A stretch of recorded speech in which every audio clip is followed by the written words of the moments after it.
मैं उन सभी साथियों को धन्यवाद देना चाहता हूं जो संघर्ष के लिए आपको साथ में लेके आए। आम आदमी पार्टी के जिला अध्यक्ष इरम रिजवी जी,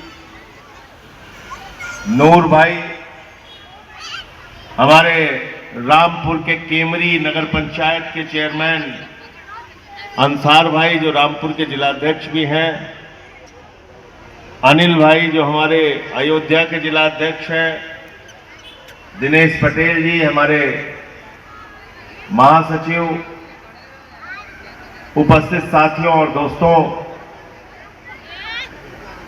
आज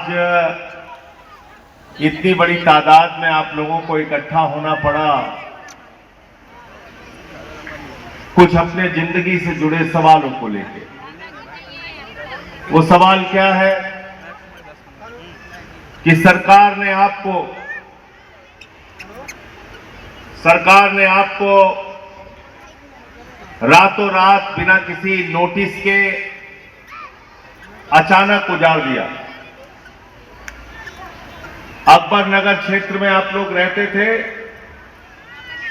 और आपके घरों पर बुलडोजर चला दिया गया। गलत तो नहीं कह रहा हूं?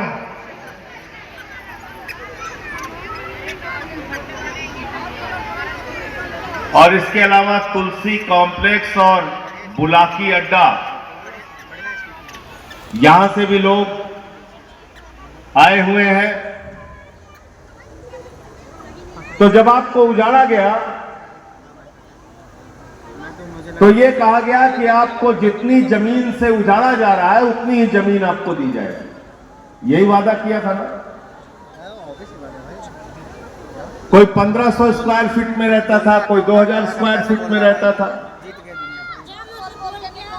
और फिर आपको लाके यहां पे 250 स्क्वायर फीट के इस छोटे से घर में 10 लोगों का परिवार हो, 20 लोगों का परिवार हो, सबको लाके इसी में भर दिया और उसके बाद जमीन देना तो दूर की बात है, 4200 रुपए की किस्त बांध दी। 4200 रुपए की किस्त बांध दी। फिर जो लोग यहां पे आके बसे, उन्होंने पूछा, भाई हमारे बच्चों के लिए सरकारी स्कूल कहां है? बोले नहीं था। बोले सरकारी अस्पताल की क्या सुविधा है? नहीं साहब। पीने के साफ पानी की क्या सुविधा है? नहीं है। बिजली की क्या सुविधा है? नहीं है। तो इसका मतलब उत्तर प्रदेश की भारतीय जनता पार्टी की सरकार ने इंसान को जानवर बनाने का काम यहां पे किया है। हम इसके खिलाफ यहां इकट्ठा हुए हैं। ये जानवरों की जिंदगी हम बर्दाश्त नहीं करेंगे। और ये सब कुछ होता किस बात पे है? विकास के नाम पर होता है।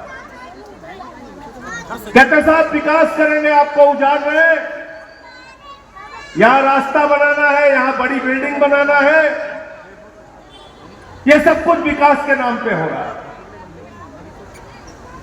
बुलडोजर चलता है, आपके दुकानों पे चलता है, आपके घरों पे चलता है, और उस बुलडोजर में एक अलग प्रकार की राजनीति चलती है। मुसलमानों के घर पे बुलडोजर चलता है तो खुशी मनाई जाती है। गोदी मीडिया वाले कहते हैं बहुत अच्छा हो रहा है, मुसलमानों का घर तोड़ा जा रहा है, बहुत बढ़िया हो रहा है, मुसलमानों का घर तोड़ा जा रहा है। मैं अपने हिंदू मुसलमान दोनों भाइयों को बताना चाहता हूं, भारतीय जनता पार्टी किसी की सगी नहीं है। आज मुसलमान पे बुलडोजर चलेगा, कल हिंदू पर भी चलेगा, दलित पे भी चलेगा, पिछड़े पे भी चलेगा, कोई बचेगा नहीं इनके बुलडोजर। और अगर किसी को मेरी बात पे यकीन ना हो तो जाके देख लो मेरठ के हालात। वहां भी मुसलमानों के घर पे पहले बुलडोजर चला तो मेरठ के कुछ व्यापारी लड्डू बांट रहे थे। लड्डू कह रहे थे लड्डू खाओ, मुसलमान का घर उजड़ रहा है। खाया लड्डू सबने। उसके बाद पता चला व्यापारियों का ही नंबर आ गया, बोले इनका भी दुकान घर सब मकान उजाड़ो। फिर उनकी रोने वाली तस्वीरें आई। इसलिए कष्ट कष्ट है, तकलीफ तकलीफ है। गरीब के साथ अगर तकलीफ हो रही है तो वो चाहे हिंदू हो मुसलमान हो, उसके लिए खड़ा होना आपका धर्म है, आपकी जिम्मेदारी है, आपकी इंसानियत है, आपकी मानवता है। लेकिन ये सब कुछ धर्म के नाम पे हो रहा है, धर्म के नाम पे हो रहा है। कहते साहब हम हिंदुओं की सरकार है, धर्म के नाम पे सरकार चल रही है, हम हिंदुओं की रक्षा करने के लिए आए हैं, योगी बाबा कहते हैं। और उस हिंदू की रक्षा करने के नाम पे पहले आप मुसलमान को उजाड़ते हो, फिर हिंदू को उजाड़ते हो। आप मेरी बात पर यकीन ना हो तो जाके अयोध्या में देख लेना, प्रभु श्री राम के नाम का मंदिर तो बना, लेकिन वहां विकास के नाम पे, सड़कों के निर्माण के नाम पे इतने घर उजाड़े गए, इतने गरीबों के घर उजाड़े गए, 100-100 साल पुराने मकान उजाड़े गए। और वो सारे के सारे मकान, वो घर, वो दुकानें, वो सब के सब हिंदुओं थे। मेरी बात पर यकीन ना हो तो जाके काशी कॉरिडोर के नाम पे वाराणसी में जो विकास किया नरेंद्र मोदी जी ने, उस विकास के नाम पे, सड़क को चौड़ा करने के नाम पे, काशी कॉरिडोर के नाम पे हजारों की संख्या में हिंदुओं के घर उजाड़े गए, हिंदुओं की दुकानें उजाड़ी गई। इसलिए मैं कहना चाहता हूं, ये भारतीय जनता पार्टी नहीं, ये भारतीय झगड़ा पार्टी है। ये किसी की सगी नहीं है, चाहे हिंदू हो या मुसलमान। और मैं आपसे दूसरी बात करना चाहता हूं, अगर मैं हिंदू हूं और हिंदू धर्म को मानता हूं तो हमारे धर्म में सबसे पहली शिक्षा मानवता की है, इंसानियत की है, भाईचारे की है। हमारे रामचरितमानस का श्लोक है, रामचरितमानस की पंक्तियां हैं, सब नर करहि परस्पर प्रीति, सारे लोग आपस में प्यार से रहें। यह हमारे रामचरितमानस का संदेश है। अगर हम हिंदू धर्म को मानते हैं तो हिंदू धर्म कहता है वसुदेव कुटुंबकम, पूरा विश्व हमारा परिवार है। हम वो हिंदू धर्म को मानने वाले लोग हैं। अगर हम हिंदू धर्म को मानते हैं तो हम अपनी पूजा समाप्त करने के बाद भगवान से प्रार्थना करते हैं, धर्म की जय हो, अधर्म का नाश हो, प्राणियों में सद्भावना हो, विश्व का कल्याण हो। हम पूरे विश्व के कल्याण की बात करते हैं, हम उस हिंदू धर्म को मानते हैं।